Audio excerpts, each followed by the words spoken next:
حضرت سیدنا صدیق اکبر افضل الخلق بعد الرسل، ابو بکر فی الجنہ و عمر فی الجنہ و عثمان فی الجنہ و علی فی الجنہ و طلحۃ فی الجنہ و الزبیر فی الجنہ و عبد الرحمن بن عوف فی الجنہ و سعد بن ابی وقاص فی الجنہ و سعید بن زید فی الجنہ و ابو عبیدہ بن الجراح فی الجنہ۔ ارفع من امتی بامتی ابو بکر، فرمایا میری امت پہ سب سے میری امت کے لیے جو رحیم کریم ہے، میری امت کے لیے نرم دل ہے، وہ ابو بکر ہیں۔ واشدہم فی الاسلام عمر، جڑا سب تو ڈاڈا ہے اسلام وچ عمر۔ ہاں جی، یہ تو گلاں کوئی لاکھ واری صدیق اکبر نو کوئی بھونکے او دے بھونکن نال، سورج نو کوئی بھونکن نال کوئی سورج دی شان کم ہو جاندی۔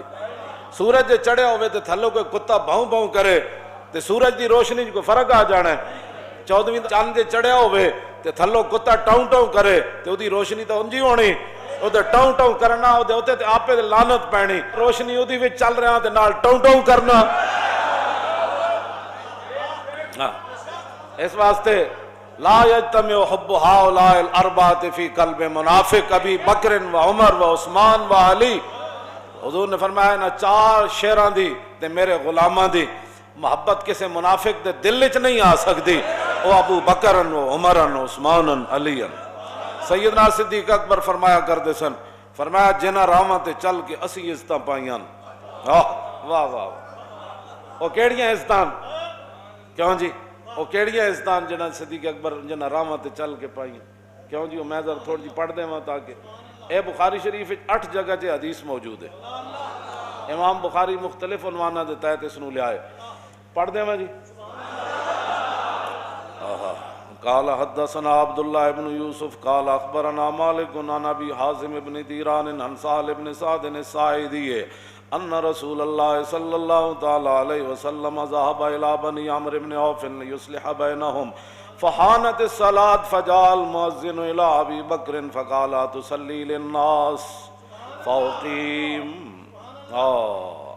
قال نعم فصلى ابو بکر فجاء رسول اللہ صلی اللہ تعالی علیہ وسلم والناس في الصلاة فتخلص حتى وقف في الصف فصفق الناس وكان ابو بکر لا يلتفت في صلاته فلما اكثر الناس التصفيق التفت فرأى رسول الله صلى الله تعالى عليه وسلم فاشار الیہ رسول اللہ صلی اللہ تعالی علیہ وسلم ان امکث مکانک فرفع ابو بکر رضی اللہ تعالی عنہ یدہ فحمد اللہ علی ما امرہ به رسول اللہ صلی اللہ تعالی علیہ وسلم من ذلك ثم استاخر ابو بکر حتى استوى في الصف وتقدم رسول اللہ صلی اللہ تعالی علیہ وسلم فصلى فلما انصرف قال یا ابا بکر ما منعك ان تثبت اذ امرتك فقال ابو بکر ما كان لابن ابي قحافة ان يصلي بین یدی رسول اللہ صلی اللہ تعالی علیہ وسلم۔ قال اخبرنا قال حدثنا عبداللہ بن یوسف قال اخبرنا مالک عن ابی حازم بن دینار عن سہل بن سعد الساعدی۔ اے سند حدیث دی امام بخاری کہندے میں نو بیان کیتی ہے حدیث میرے استاد عبداللہ بن یوسف نے تے انہاں نو بیان کیتی مالک نے تے انہاں نو بیان کیتی ابو حازم بن دینار نے تے انہاں نو بیان کیتی صحابی رسول حضرت سہل بن سعد ساعدی نے۔ کی بیان کیتی سنو ذرا، یہ وہ راستے ہیں جن میں صدیق اکبر فرمایا جنہاں راستے تے چل کے اساں عزتاں پائیاں، قیامت تک امت انہاں راستے تے چل کے عزت پا سکتی، دائیں بائیں ہوئے گی تے ذلیل ہی ہوئے گی۔ اے وہ راستے ہیں۔ شوق تیرا اگر نہ ہو میری نماز کا امام، میرا قیام بھی حجاب میرا سجود بھی حجاب، اور شوق تیرا اگر نہ ہو میری نماز کا امام۔ اے گل کی ہویا جی؟ حضرت سہل بن سعدی کہتے ہیں کہ نبی علیہ الصلوۃ والسلام قبیلہ بنی عمرو بن عوف کے درمیان صلح کرانے کے لیے تشریف لے گئے، صلح کرانے کے لیے۔ یہاں صلح کے بجائے لوگ اور فتنے ڈالتے ہیں، دو بندوں کے درمیان جھگڑا ہو جائے تو لوگ کہتے ہیں انہوں پھنساؤ اور تاکہ حضور دو قبیلوں کے درمیان چل کر گیا، تم آیا نہ ڈرتے ہو کیوں بد نصیبہ، حضور تو گزرے سن نہ جدوں مسجد قباء تو پھر 3 دن بعد وادی قباء تو حضور مدینہ منورہ آئے، تو پھر مدینہ منورہ دے جڑے صحابہ سن پھر کس انداز نہ حضور نو لین آئے سن۔ میں یہ باتیں کرتا ہوں، میں نے کہا اوے حضور کی قیامت تک عزت، اب پیرا ایسے ہی ہو سکتا ہے، صحابہ تلواراں سجائیاں ہوئیاں، نیزے تے بھالے ہاتھ وچ پکڑے ہوئے، تے دائیں بائیں حضور اونٹنی ہوتے سوار، تے دائیں بائیں صحابہ ہیں جناب، میں حضور آ رہا ہے۔ میں انہوں کوئی کٹ کے دے وے حدیث کے صحابہ تسمیاں لے کے حضور نو لین گئے سن، قبیلہ قبال اگے آ گیا، حضور کو گستاخی ہو گئی، تسی تو چھڑ کے جا رہے۔ فرمایا نہیں، یہ معمورتن ہے، یہ میری اونٹنی معمورتن ہے، اس کو حکم دیا گیا ہے جانے کا، یہ جہاں اپنی مرضی سے بیٹھے گی وہاں ہی میں نے رہنا ہے، یہ اللہ کی طرف سے اس کو حکم دیا۔ حضور نے وہ دیا مہاراں اتے سٹ دے دیا، ہر صحابی دروازے کھول کے کھڑے سن، اور صحابہ دیاں بچیاں پڑھ رہی سن، طلع البدر علینا من ثنیۃ الوداع وجب الشکر علینا ما دعا للہ داعی۔ اے وداع دی گھاٹیاں وچوں چن نکل آئے، طلع البدر علینا، پھر مولویاں کی حضور دیاں شاناں گان، ہاں جی، طلع البدر علینا من ثنیۃ الوداع تے وجب الشکر علینا، فرماؤ ساڈیاں تے نسلاں تے بھی شکر واجب ہے۔ اور جب تک دعا کرنے والے دعا کرتے رہیں گے، یہ دعا ضرور کریں گے، یا اللہ تیرا شکر ہے تیرا حبیب مدینہ منورہ تشریف لائے۔ اے بچیاں پڑھ رہی ہیں سن مسلمانہ دیاں، آج دیاں مسلمانہ دیاں بچیاں کہہ دیں نہیں اسی گانے گانے، میں آکھا جے بہو ہی شوق ہے نا تے گھراں وچ بیٹھ کے قرآن پڑھو، تے قرآن تو بعد پھر حضور دی نعت پڑھیا کرو، طلع البدر علینا، کیوں جی؟ تساں کیڑے پاسے کڑیو چل پئی ہو؟ او کڑیاں قیامت نو پھر کی کہن گیاں تانوں، تساں کیڑے پاسے چلی ہو؟ اساں تو حضور آئے تو پھر دسو، ہاں جی، وہ تے فرشتے نے بھی کان لا لے ہونے۔ اے نابالغ بچیاں آج کی پڑھ رہی ہیں، اور مدینے دی نابالغ بچیاں نو سمجھ آیا، اور مولویوں تانوں دین پڑھ کے سمجھ نہیں آیا کہ حضور کی آمد پر کیا کہا جاتا ہے؟ طلع البدر علینا، یہ پڑھا جاتا ہے۔ حضور نے صحابہ نو بلایا، بھئی اب چلیے۔ 3 دن حضور ہجرت کے بعد قباء شریف رہے، وہاں حضور نے مسجد تعمیر فرمائی، اور حضرت عبداللہ بن رواحہ جدوں پتھر چک کے لے آندے سن تے آپ موڈے تے وڈے وڈے پتھر تے قد افلح من یعالج المساجد ویقرأ القرآن قائما وقاعدا ولا یبیت اللیل عند راقدی۔ پھر ساڑھے سیرت نگارہ نے لکھا کہ جدوں نے شعر پڑھے نا، پھر رسول اللہ اپنی زبان اقدس سے حضور بھی یہ شعر دہراندے سن۔ تم کہتے ہو کہ امریکہ کی غلامی کر کے تم کامیاب ہو جاؤ گے، تم کہتے ہو کہ حضور نبی علیہ السلام کی عزت کے ساتھ غداری کر کے تم کامیاب ہو جاؤ گے، تم عورتیں مسجدوں کے محراب کے اندر نچا کر دنیا کے اندر عزت پا جاؤ گے، اور تم قرآن و حدیث نصاب سے نکال کر دنیا کے اندر فلاح پا جاؤ گے۔ سنو رسول اللہ کے غلام نے شعر کیا پڑھے، اور اس زبان، وہ زبان جس کو سب کن کی کنجی کہیں، اس زبان پر بھی یہ شعر جاری ہو گئے۔ حضرت عبداللہ بن رواحہ فرماتے ہیں قد افلح من یعالج المساجد، فرمایا قیامت تک وہی مسلمان کامیاب رہے جنہوں نے مسجدوں کو آباد رکھا۔ یا مسجدوں میں کڑیاں نچائیاں، اسی تے مسجد وزیر خان دی آبادی واسطے گئے۔ قد افلح من یعالج المساجد ویقرأ القرآن قائما وقاعدا، فرمایا قیامت تک وہ مسلمان کامیاب ہو گئے جو کھڑے کھڑے بھی قرآن پڑھتے رہے اور بیٹھے ہوئے بھی قرآن پڑھتے رہے۔ ولا یبیت اللیل عند راقدی، اور جب دنیا سو جائے تو پھر اٹھ کے نمازاں پڑھتے رہے، وہ کامیاب ہو گئے۔ قبیلہ بنی عامر بن عوف کے درمیان حضور صلح کرانے کے لیے تشریف لے گئے، نماز کا ٹائم ہو گیا، حضرت بلال آ گئے، آئے کہ نہ کول صدیق اکبر کو، ان کو پتہ تھا کہ رسول اللہ کے بعد جس نے اس مصلی پر کھڑا ہونا ہے یہی ہے۔ جب بلال ابو بکر کو آن، اور کس لیے آئے؟ نماز پڑھانے کے لیے آئے۔ اگر صدیوں بعد کسی کو ابو بکر کی امامت اور خلافت پر تکلیف ہے تو اپنی موت خود مر جائے، گٹر میں منہ ڈالے، ہمیں اسے کیا غرض ہے؟ کیوں جی؟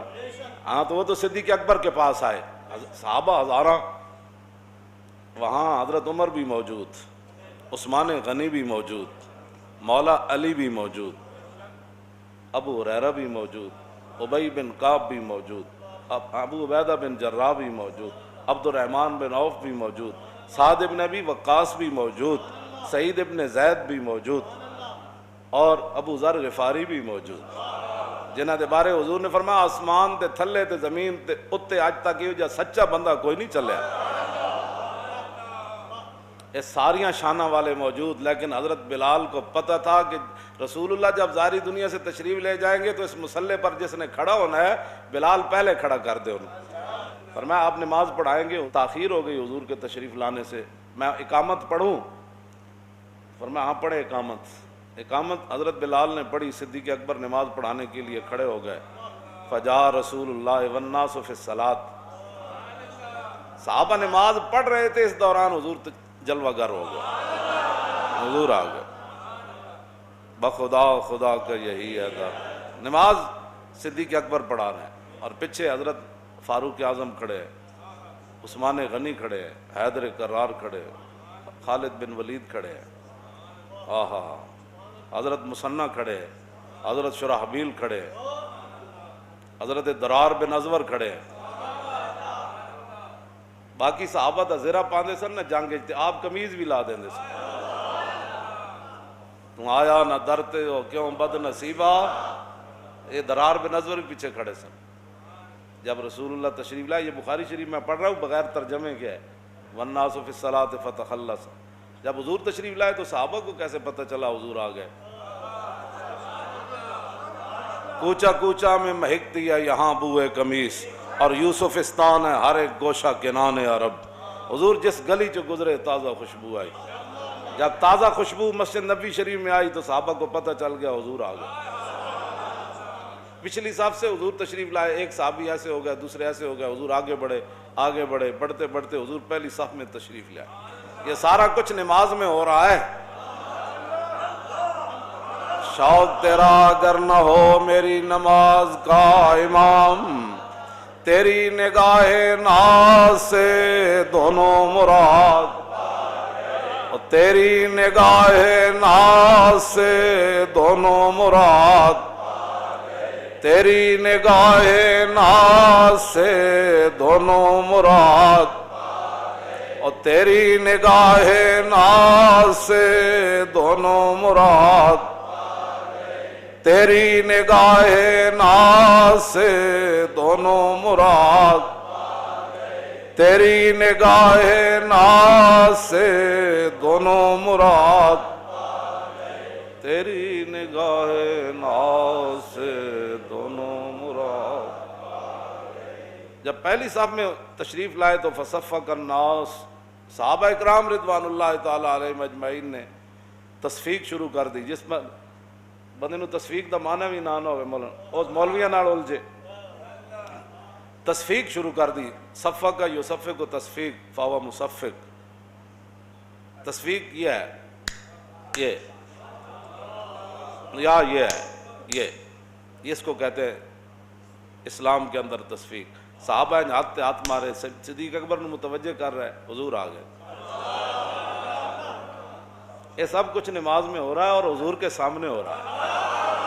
اور بخاری دی حدیث ہے اصح الکتب بعد کتاب اللہ، یعنی اصح الکتب بعد کتاب اللہ. یہ ہے قرآن مجید کے بعد سب سے صحیح ترین جس کو کتاب کہا جاتا ہے وہ بخاری ہے. یہ 8 جگہ بخاری میں یہ حدیث موجود ہے. 8 جگہ امام بخاری نے لیا ہے، مختلف عنوانہ دیتا ہے. اے نال اور صفحے بھی لکھے ہوئے، فلانے فلانے صفحے ہوتے حدیث. کیوں جی؟ حضور جب پہلی وہ تصفیق بلند ہوئی نا مسجد میں، ایسے آواز بلند ہوئی، یہ سارا کچھ نماز میں ہو رہا ہے اور افضل الخلق آگے کھڑے ہیں اور امام الانبیاء صلح کروا کے تشریف لے آئے. وَقَانَ ابو بکر لا يلتفت. پھر صدیق اکبر کی توجہ نہ ہوئی. فَلَمَّا أَكْثَرَ النَّاسُ التَّصْفِيقَ التفت. جب وہ آواز زیادہ بلند ہوئی تو صدیق اکبر نے ان آنکھوں کے کونوں سے پیچھے دیکھا، پیچھے کیا ہو رہا ہے. اسی طرح جب التفتا، جب صدیق اکبر نے پیچھے توجہ کی تو فرآ رسول اللہ. نماز کے اندر پیچھے توجہ تک مطلب ہی کوئی نہیں پڑتا. پیچھے ہاں جی توجہ کی تو حضور کو دیکھا. اللہ فاشار الیہ رسول اللہ. صدیق اکبر انہی پاؤں پر پیچھے ہٹنے لگے. یہ سارا کچھ نماز میں ہو رہا ہے. شوق تیرا اگر نہ ہو میری نماز کا امام، بس اتنی بات. یہ سارا کچھ نماز میں ہو رہا ہے. اور جب پیچھے ہٹنے لگے تو فاشار الیہ رسول اللہ، نبی علیہ السلام نے انہیں اشارہ فرمایا انم کس مکانہ کا، فرمایا ابو بکر کھڑے رہیں اپنے مصلی پر نماز پڑھائیں۔ اگلا منظر کے فرفع ابو بکر یدیہ، سیدنا صدیق اکبر نے اپنے دونوں ہاتھ اٹھا دیے، فحمد اللہ علی ما امرہ بہ رسول اللہ من ذالک، ہاتھ اٹھا کر کہنے لگے یا اللہ تیرا شکر ہے تیرے حبیب نے اتنا تو فرمایا میرے مصلی پر کھڑا،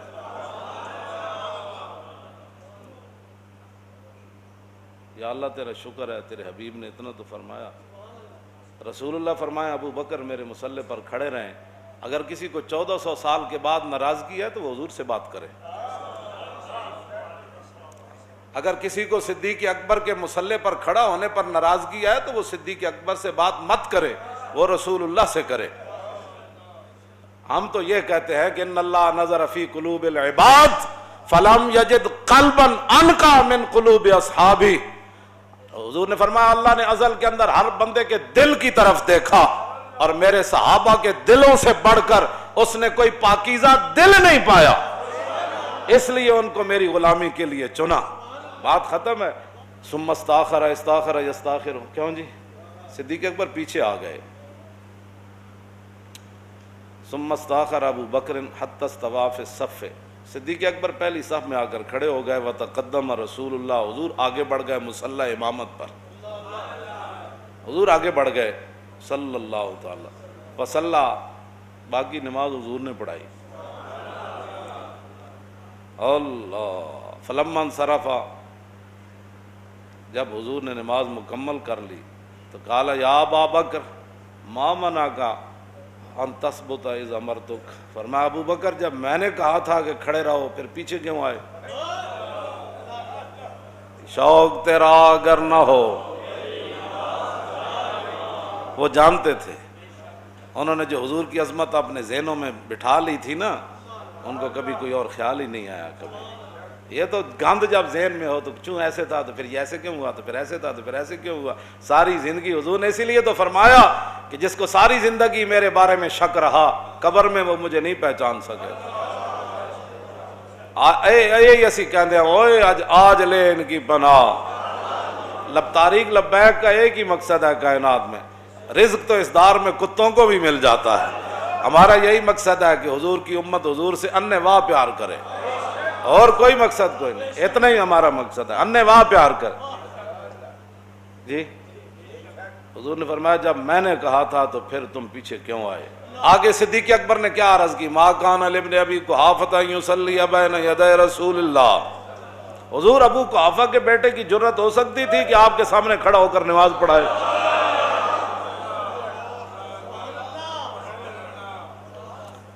بس اتنی بات ہے، رہے گا یوں ہی ان کا